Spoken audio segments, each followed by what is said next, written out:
problem now.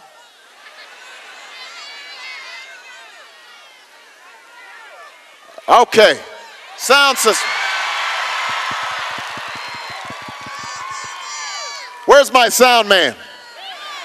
I'm going to have my sound man come out here so that everybody knows who messed up the sound.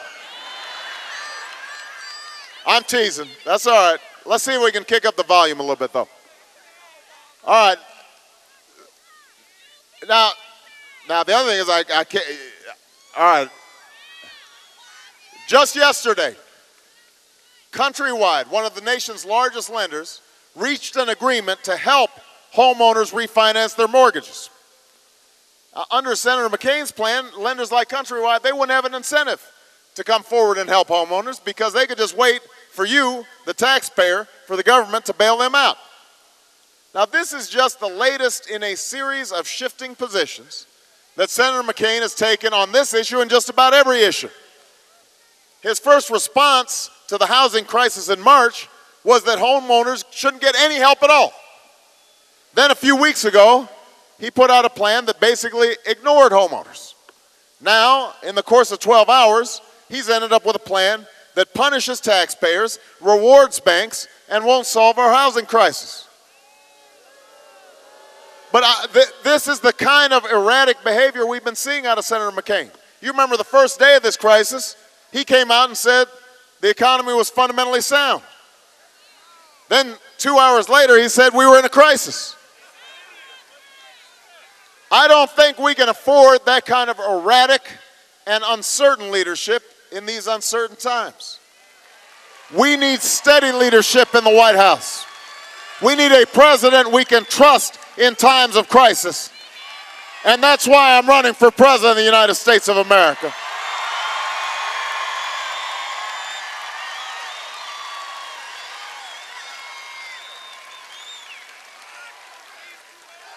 Now, Dayton, make no mistake. Make no mistake, we must do more to help innocent home buyers. And I've worked on a series of proposals over the past 2 years to do just that. I support the Treasury's effort to buy up troubled mortgages, but we need to do it in a responsible way. That means making sure we're not overpaying for these mortgages and rewarding the very lenders whose recklessness helped cause this crisis. It means giving taxpayers a share of the benefits when our housing market recovers. It means doing what I proposed more than 2 years ago and cracking down on predatory lenders by treating mortgage fraud like the crime that it is. That's what we should be doing.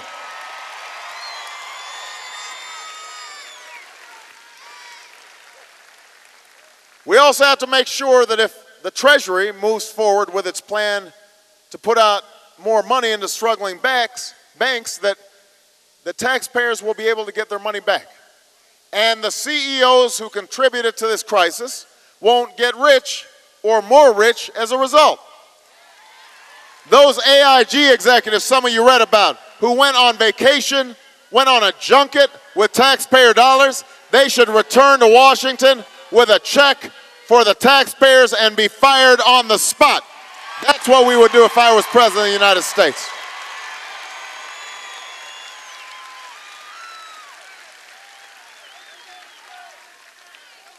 Now, there are other steps we can take to help homeowners that won't cost taxpayers a dime. One thing we can do is change our bankruptcy laws so they help ordinary folk. Right now, the law lets a bankruptcy judge write down your mortgage if you own 6 or 7 homes. They can do it on the 2nd and the 3rd and the 4th and the 5th and the 6th and the 7th. But they can't do it on the only home you've got if you just got one. So that might help Senator McCain sleep easier at night. But it won't do anything for folks like you. And that's why if I'm president and you're like most people and own only one home, I'll make sure these judges can write down your mortgage too. That's only fair. Somebody with 7 homes shouldn't get a better deal than somebody with 1 home.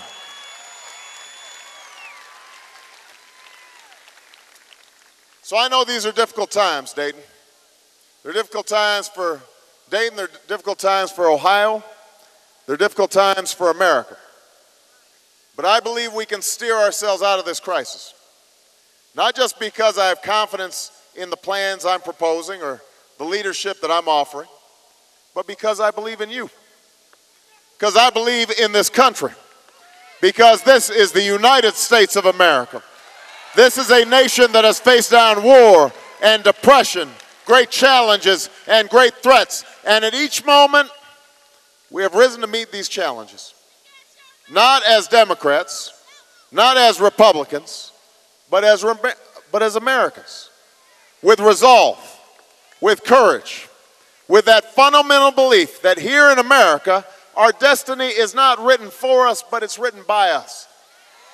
That's who we are, and that's the country we need to be right now, and that's why I'm running for President of the United States, to help lead this country in a better direction.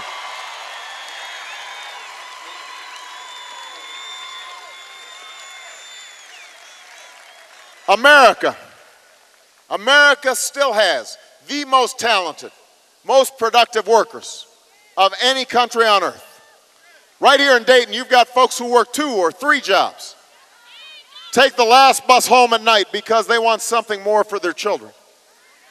America's still the home of innovation and technology.